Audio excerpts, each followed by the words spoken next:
Alright guys, Eric Brown, Terraplanus, my medium rash guard again. We're going to go for the Darce Choke. Very similar to the Anaconda.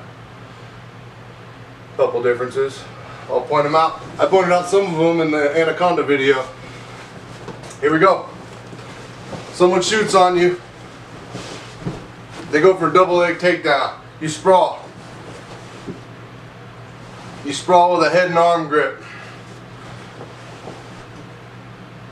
Anaconda, you locked on the arm side. Remember A, arm, Anaconda. This time we're going to lock on the neck side. But we're not going to lock at first on the Darce. First thing you do is you grab the back of their head with a monkey grip. Pull it down. Then you slide your elbow over the back of their head. So you got leverage to push down on the back of their head. Then, just like the Mata-Leão or the rear naked choke, you switch your grip to your bicep with the minimal amount of required motion. So, slide it up, hand over the back. This time, if you recall in the Anaconda choke, you rolled, put your head in the hole and rolled all the way and then walked toward their feet. This one, you don't have to roll. You tip them on their hip like this. They're here. Disregard. Yeah, they're here. You tip them on their hip like this. So,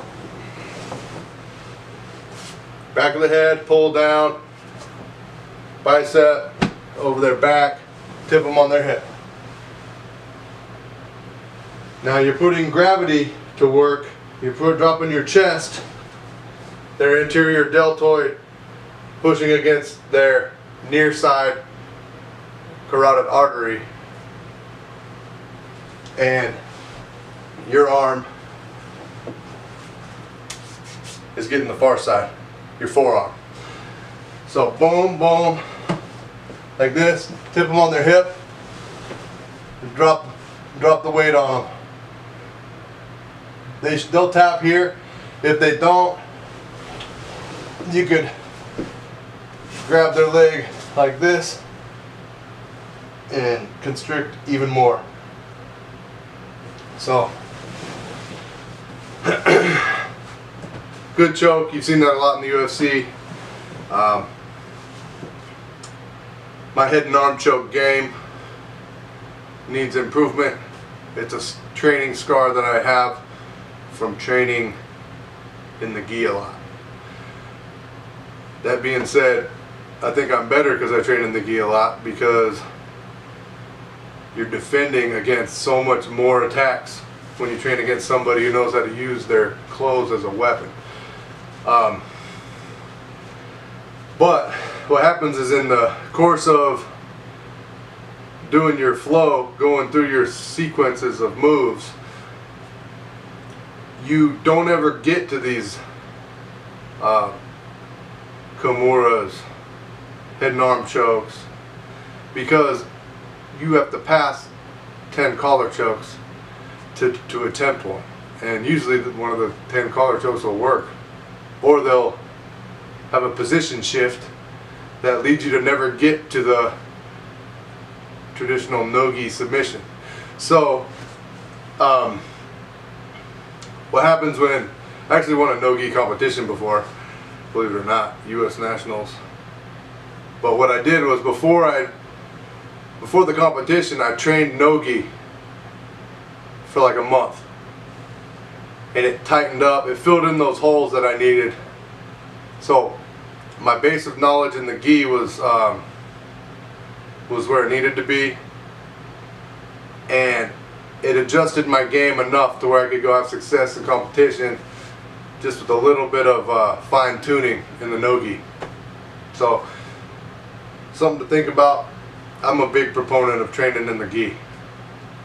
There's a lot of people that are very qualified that disagree with me, that do disagree with me, but there's also a lot of the best people in the world train in the gi. So I'll let you guys decide on that. It's an ongoing debate in the grappling community. Why are the best no-gi guys that also train in the gi? You know, I think it has to do with the defensive part of it. It's easy to defend somebody who's attacking you with only no-gi moves when you're doing defense from a gi all the time, because it's just so many more attacks you have to worry about. But no-gi gi haters will say it's training wheels, it's training wheels. They think it's inferior. Well, then put one on then. We'll see how you do. But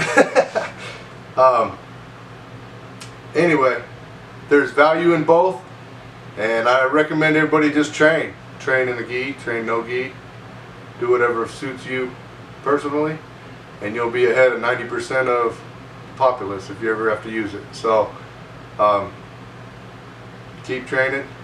Terra Planus. Thanks Josh and Brandon New, Josh and Miller, for teaching me jiu-jitsu, and respect. Thank you.